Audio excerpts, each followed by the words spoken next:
Hello, this is Mordred Viking, and I'd like to welcome you to episode 15 of this Let's Play Hearts of Iron 4. We are playing with the new patch, which means that there should be some new options when it comes to, there we go, creating plans. So we can basically tell the commander to execute it carefully, which means he will not attack heavily fortified locations unless they're unmanned, avoid attacking provinces, which will weaken the front line by making it longer. Balanced, which is how it has always been. And then finally, aggressively. Units will attack provinces if they are part of the plan, even if it means that the front line becomes longer or may put units in exposed locations. That is like a rush tactic, which is what I would most likely do with my tank armies. There are also a large number of other things fixed, lots of bug fixes, lots of AI tweaks, lots of loads of stuff. It's actually a pretty big change, so I'm kind of excited about checking that out and seeing how it plays. The other thing you may notice is it is currently January 1942 and episode 14 ended in August 1941. There is a phantom episode in there somewhere. It must have just not recorded or something, I don't know, but it doesn't exist. So we have progressed a little bit of time. Not that much has happened. You'll notice the front line is pretty much the same. Italy has fallen. I'm not sure if that had happened, but yeah, Italy fell. So we now have this front line up here. We've basically withdrawn all of our Alpine troops back over to this line, and we're just letting the British defend over there. Yugoslavia's joined the war. Have they? No, they haven't. Who's that? That's the Netherlands. Huh, cool. And the other thing which I'm not sure had happened, but has now definitely happened, is the actual big blue blob has joined the war. USA is now in on our side, and they have, one or two divisions coming over to the Atlantic. Just one or two, nothing major. I'm sure they won't contribute very much. So yeah, that has happened, and I'm going to guess that's also going to mean that they're going to be bringing aircraft over. Oh, we don't actually have superiority. They are not currently actively performing their missions. Oh, I'm going to guess it's because we need to tick a little bit of time. There we go. To let the new patch stuff actually come into effect. So yes, we do definitely have superiority, actually. And I'm actually kind of thinking whether we want to start getting some more superiority over German land so that our strategic bombers can start working. Because we do have quite a lot of close air support and aircraft, so the interception guys can continue doing their interception roles. But we might want to shift some of our fighter efforts further forwards. Not sure. Yeah, maybe we should just leave this to the British. Oh no, the British seem to have... Hang on. Yeah, actually kind of looks like the Brits have withdrawn their support. They've gone somewhere else. Where's the British Air Force? Because you can usually see by the number of planes that are occupying certain areas. Oh, apparently you can't. I thought you could. Well, they're not using our air bases anymore. That might be it. Where's the RAF? There's 1,500 there. None there. This is all back in German hands. Huh, odd. Then the other thing to look at is naval superiority. We seem to have pretty secure fronts here, so the Germans can't send naval assaults against the UK, which is good. The other thing which was pointed out is that for quite a long time I have not had a national focus going, and I realised I didn't actually explain why I was doing that. Basically, I didn't feel like there was anything here which I really wanted at the moment. We've got all of the pertinent stuff. We could get some Air Force things, some naval stuff, but we don't really use naval stuff. We haven't used heavy fighters at all. We could go through naval focus, carrier focus, and then get the close air support focus for additional close air planes. We could also, oh no, we can't extend the Maginot Line because we don't control the Champagne region. So yeah, there was basically no real point. Oh, except I can do these. I'd totally forgotten about these. But yeah, the reason I wasn't doing that was because I wanted to spend some points on improving our government. So you'll notice that we have some more staff, some more research and production, and also changing the laws and government because we were running low on manpower. So we have shifted to service by requirement. We've still got the export focus. It's got total mobilization. So our factories are performing like an absolute boss, and we could get some other things, and each of these do cost political power to execute. We actually have quite a lot saved up, so I think it is time that we start improving Algeria. I hadn't realised I didn't actually have those done yet. So that will improve over here, and that will actually also give us additional industries further down the line. Looks like the Brits are attacking the Italians here. That is good. Americans are coming in to reinforce. Jolly good. And the other thing that was pointed out to me is that we were probably strangling Italian efforts here on Africa because we have been doing some pretty heavy naval support and domination over here. Except, no, we're not. Why aren't we doing this? Or had I just not worked out how this stuff worked? That could well be. So I'm going to set our ships to convoy raiding. We probably actually want to convoy raid Germany. Who else are we? Oh no. Oh no, no, no. Yeah, of course. I've shifted our ships over here to deal with the Japanese. Are they there yet? Where are our ships? They're in the West Indian Ocean.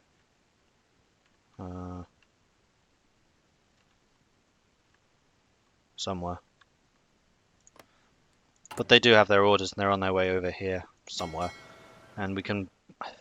Oh no, we can't base them there. We can, however, base them in the Philippines, which is interesting.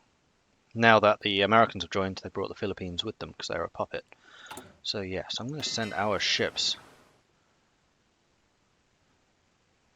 Level 1, level 1. Come on, you must have a big naval base here somewhere. Level 1, 1, 2. Borneo, this is Dutch, I think. Level 3. 1, 3, 1. So I think we'll base our regular fleet here. And then our submarines will base a little bit closer to the front. We'll base them here. Alright. And then from there, we can start giving them actual missions to start doing some damage to the Japanese just at the same time that the Americans have entered the war. So that should be good. Meanwhile, nothing much happening on this front. Who are my commanders and what are they doing? Benelux is almost fully prepared. We could do another push. And you are the Maginot Line guys. You are still preparing. And then Petain, who has my elites, are over here. Siamese Empire has capitulated. Ah, that was my Asian armies doing their job. So we have actually expanded our Indochina holdings over here. So Southeast Asia, you guys are now going to be on garrison duty. Just make sure that we hold on to what we've gained. Good. We'll let the British deal with the Japanese down there in Malaysia. Right, so it looks like the Germans are doing another push. They are being repulsed because our armies are pretty well dug in at this point. And they are now being reinforced by British and American troops. Finally, guys, finally. Spain is still being Spain. Oh, Petain guarding that border, right, because I was worried about Spanish... Did they join the war? I have a feeling they joined the war. They did join the war. That's why I moved Petain down there. So he is planning an assault against the Spanish, and he is still preparing. Though he's about ready to carry that one out as well. Oh, we have military factories available. Let's actually spend a moment to double check my production. See if I'm very low on anything. Fighters a little bit. Heavy tanks still quite a lot. Everything else is being fulfilled. Interesting. Oh, the other thing I was going to double check is I was apparently giving away weapons by the month to China. I think I did fix that, but I need to double check it. So, Lend-Lease from other nations, me. Aha. So how do I cancel that Lend-Lease? Because it wasn't supposed to be monthly. Cancel Lend-Lease. Oh no, it is a once, 1,000 units. Next delivery in 19 days. Never mind. And this is all the old equipment anyway, which I think I have loads of. Is there a way of seeing a breakdown? Thought there was.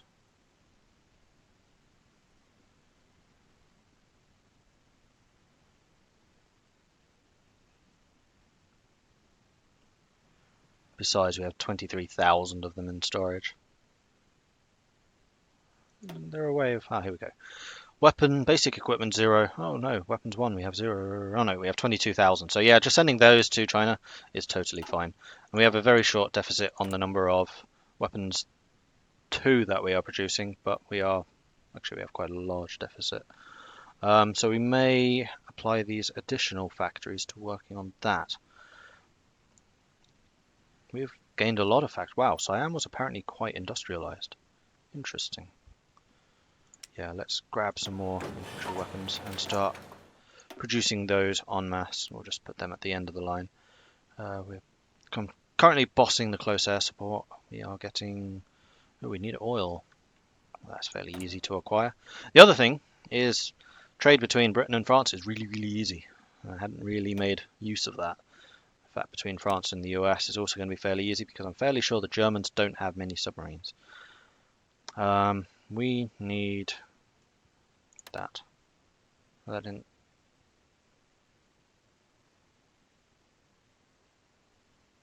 Due to a lack of convoys. We don't have a lack of convoys. What?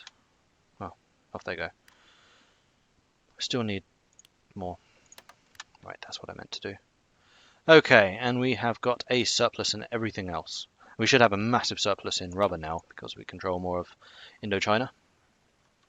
The Germans are definitely doing a push here, and I'm quite happy to let them just waste their efforts against our iron wall that we have going on there. We are slowly but surely fortifying that front, I believe. Click on this, then we can see. No, not very much, actually. I guess we got pushed back a bit.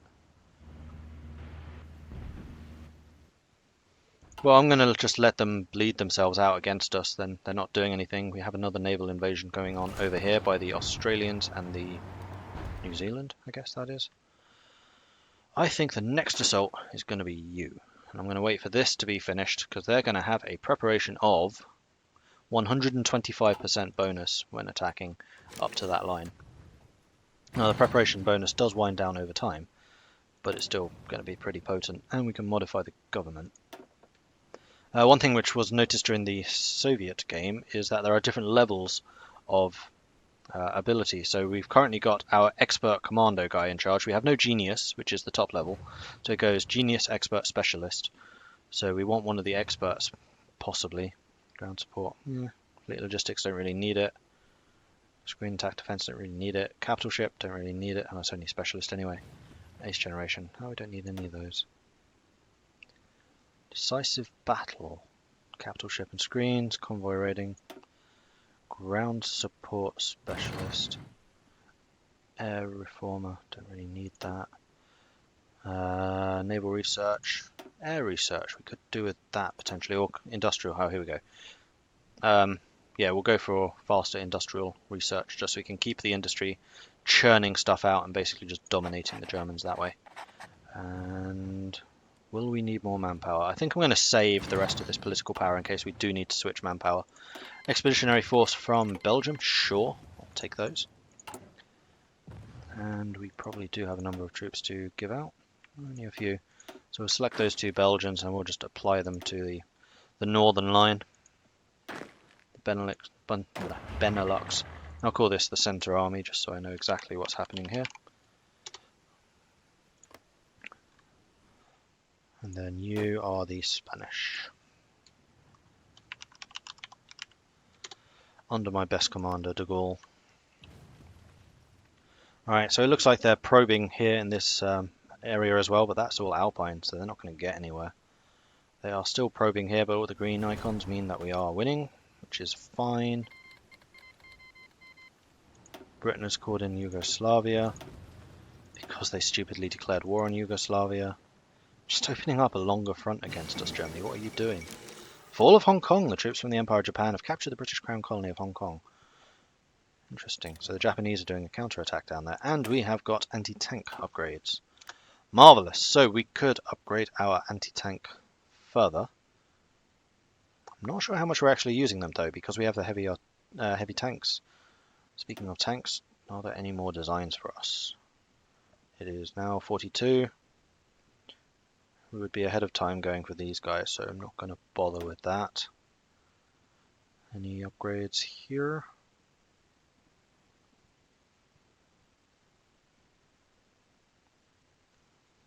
No, I don't think so. I need to double check what support companies I'm currently using. I don't have any anti-air, I know that. And advanced artillery is not until 42. Doctrine is still undergoing. Not bothered with any naval upgrades, which we potentially could do. In fact, we could definitely do that because these are from 1940, but we don't need a navy, really. All of that's being done by our allies. In fact, the Japanese are going to probably dominate us at sea, but there it goes. Close air support is indeed being researched, as I said it was. That may have happened in the Phantom episode, though. Do I need any of these things? Potentially tactical bombers. Haven't really used them. Air doctrine. We're not doing any air doctrine. So more air superiority, more aces, more air support. Air support mission efficiency. Ground attack veteran initiative. So we get more ground attack bonus with that because we are starting to pump out more close air support stuff. So that would be good. Meanwhile, there's an attack there which is faltering a little. How's this prep going? It's still going, and we are paused. That's why nothing's happening. And once we have this new air combat support thing, we'll spend all the air experience that we've accumulated on that, because we're still quite a ways away from getting the better fighter. Although we could upgrade the fighter we're currently producing, but I think it's already pretty strong, and we don't need it for air superiority. Check this. Yeah, we're still winning it everywhere. It's just a question of if we want to try and push against the Germans. What is their air force like? Details. Your air force is tiny. 800 to 1,000. What's mine? 2,100. Britain, 9,600. USA, 4,900. Yeah, we're absolutely dominating them in the skies, so I don't think I need to worry about fighter coverage. I'll let the British do that.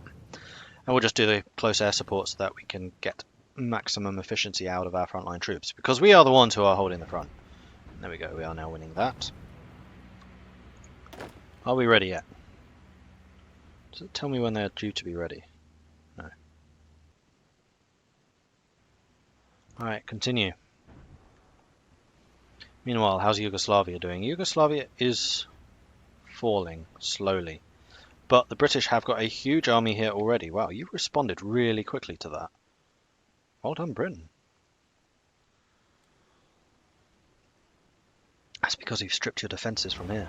That may not have been the most clever thing. We'll see. I mean, once we take Spain, then that's going to be one less front that we have to worry about, and we can send the Alpine troops over here to fight in, the Alps. Are we ready yet? So close. How many ships arrived? Why do I have more ships? Oh, have you just been built? Oh no, you're repairing. Oh, you came all the way back here because that was your current naval base. In fact, your new base is out there. Where are you? How can I see? That's not what I want. I want to see where you actually are. How about if I right click? Oh, there we go.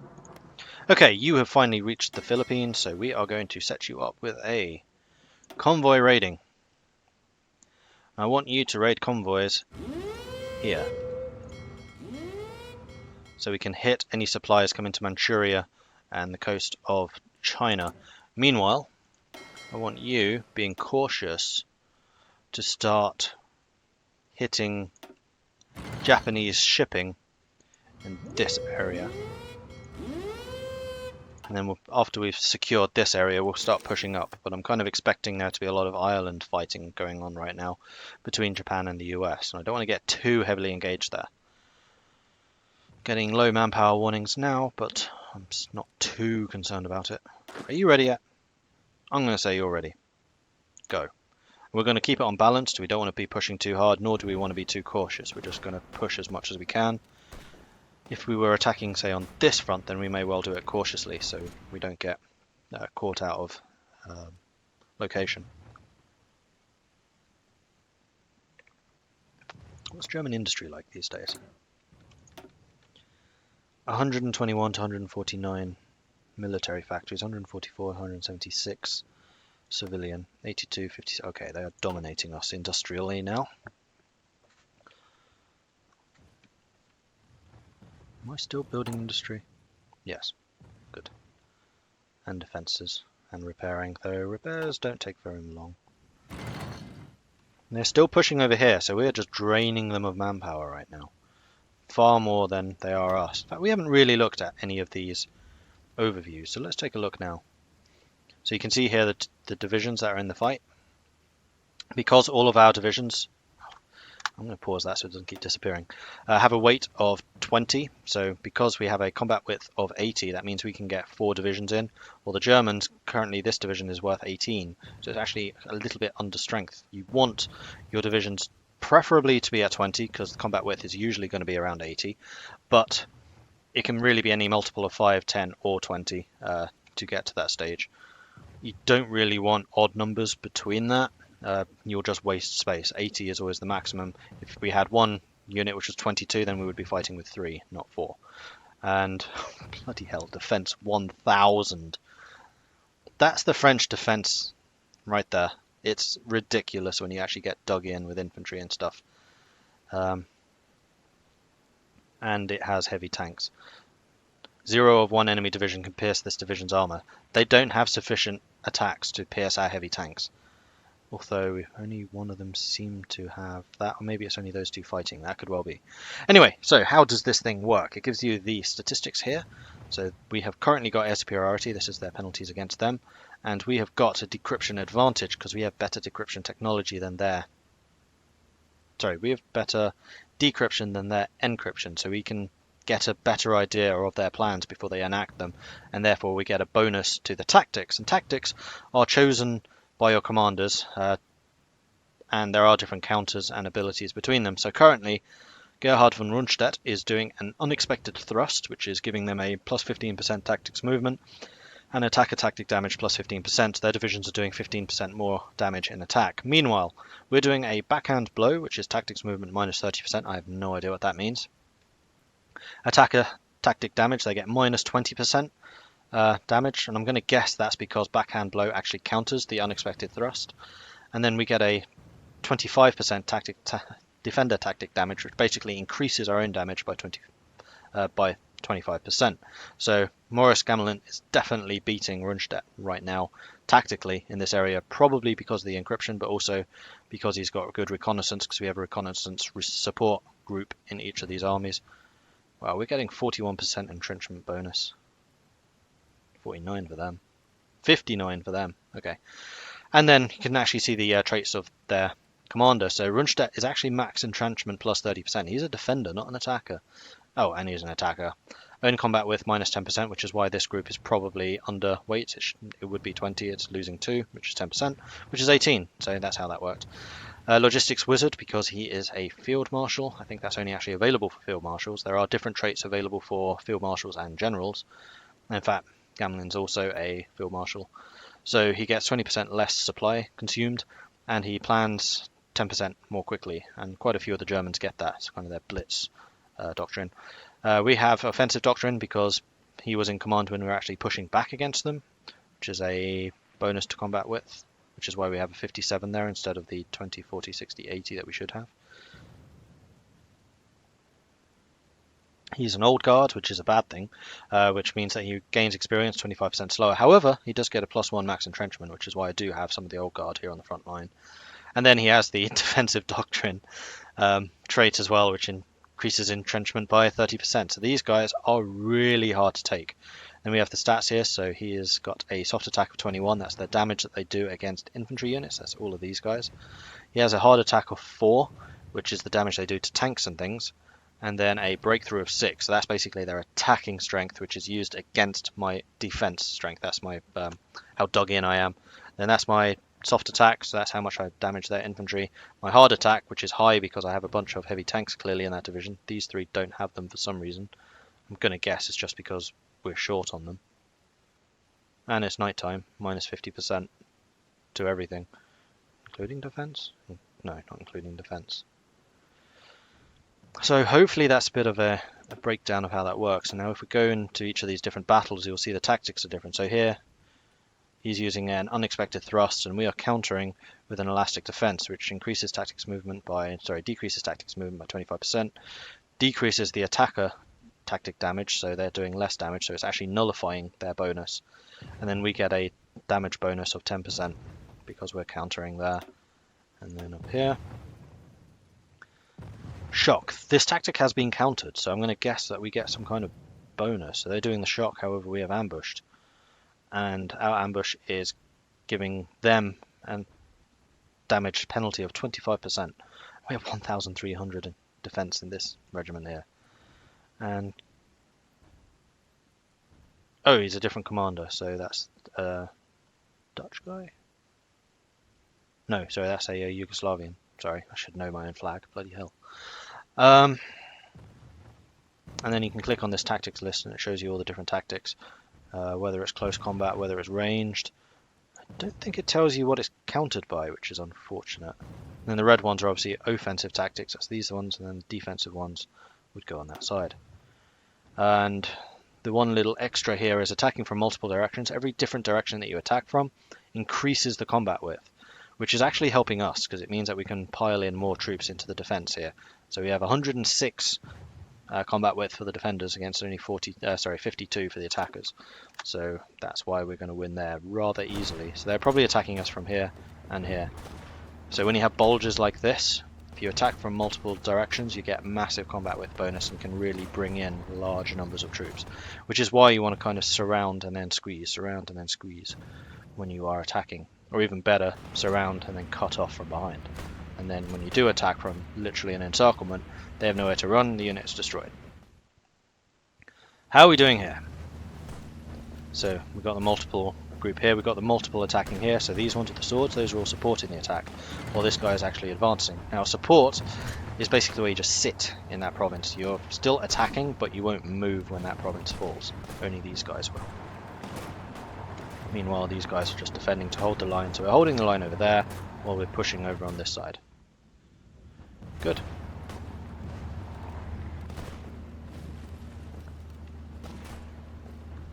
Actually, what I might do is modify your offensive line. Oh no, that's right, that's the wrong line. I want to modify your offensive line so that it includes Barcelona.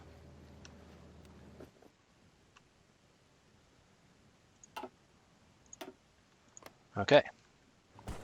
Because we want to take Barcelona, so we have the easy supply there. More importantly, so we deny it to the enemy. In fact, no, I'm changing my mind again. We are going to push all the way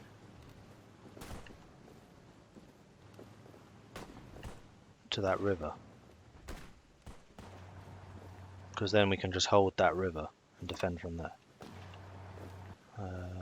Let's remove that bit. Edit. Remove that. And then we'll just add that bit. There we go. That is our front that we want to take. Go. Make it happen.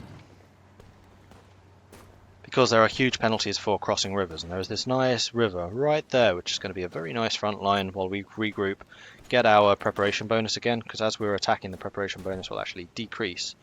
So because it's so high, we can actually attack for a long time.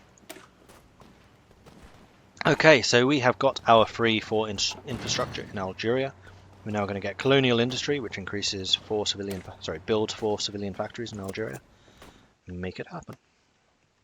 So we're starting to industrialize this area. We seem to be winning on all fronts. We're actually pushing out of Yugoslavia into the other Balkan nations. So Yugoslavia is going to get rather big after this. And Greece never even got involved in the war, nor did Turkey.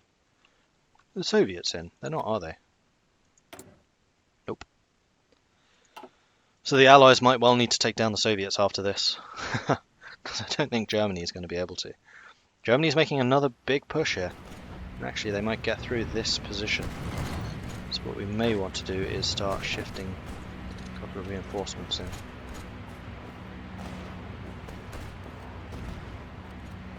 just to make sure it doesn't fall. Bring it to him. And if we open this up, we can grab the guys who are wounded and pull them out so they can actually regain some of their organization. You can see that little green bar is really, really low. So we've just reinforced this spot, buffed it up, then these Dutch guys are being allocated elsewhere where they're not currently fighting to recover. And that is something I should have been doing a little more actively in previous episodes, particularly when we were first fighting up there. But I didn't really know how to micromanage quite so in depth, and I do now. Crikey, we are getting a lot of military factories, aren't we? We filled that lot out already. I would absolutely love to have more heavy tanks, because I don't think we're even building any new infantry divisions, are we? Oh, we are. And that will be costing us heavy tanks too. Interesting, but I'm not building any tank divisions. That's because I don't have medium tanks yet. So what do I want to get? I think we'll beef up the number of fighters we have. So you can do that. Marvellous. Okay, continue. Do actually have planes in reserve. BR 693. What are they? Are they the close air support guys? Speaking of close air support, how long? 6 days.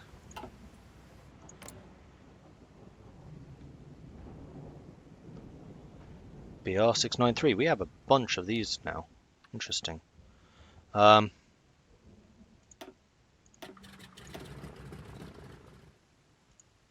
So where are they? Close air support. That would be you. Let's increase you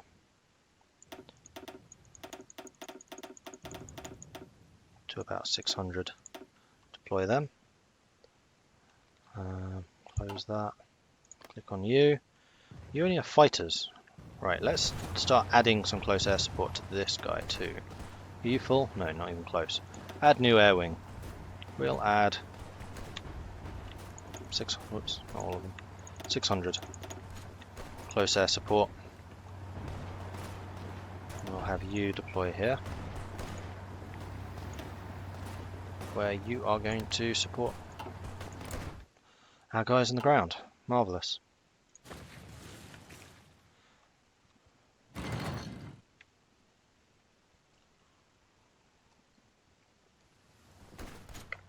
Have they pushed in through here? I feel like they've got closer to Paris again. How are you doing? You have taken your line. Your preparation is still very, very high. So we are going to create another offensive line. I would like that.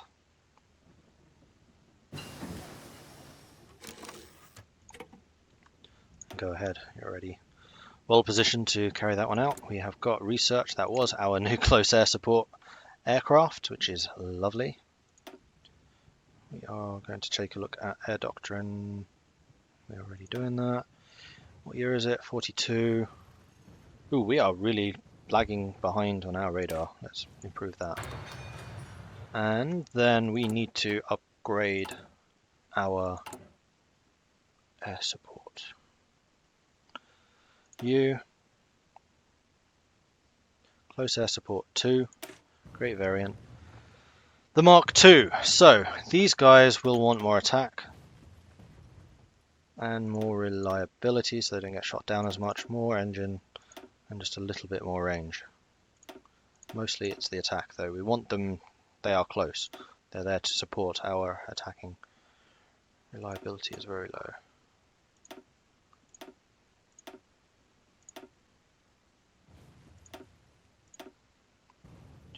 Minus 16% reliability, which means that we will need to build more of them to replace these aircraft, but they have a huge attack bonus, so they will be absolutely demolishing enemy stuff. And they actually have a pretty good air attack. I wonder how that compares. How does that compare to you? Oh, no, stop. Stop! Crap, didn't realise that was actually changing. Of course it was. Save. Oh, and you have to completely retool. Bollocks. That's going to be a bit of a setback. All I wanted to see was the difference in fighter design. You are doing the Mark 1. I should have just pressed that. You have not telling me. Where can I see the designs?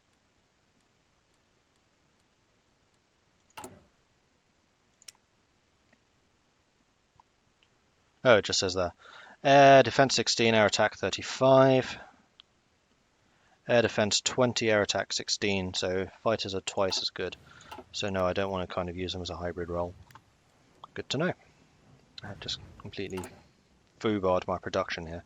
Because I was going from the older close air support to the newer one, I probably would have lost about that much production efficiency rather than all of it, because that was changing planes completely. Which is really, really irritating. What am I still short on? I'm short on a bunch of oil. Yo, America. Can I have some more oil, please? Thank you.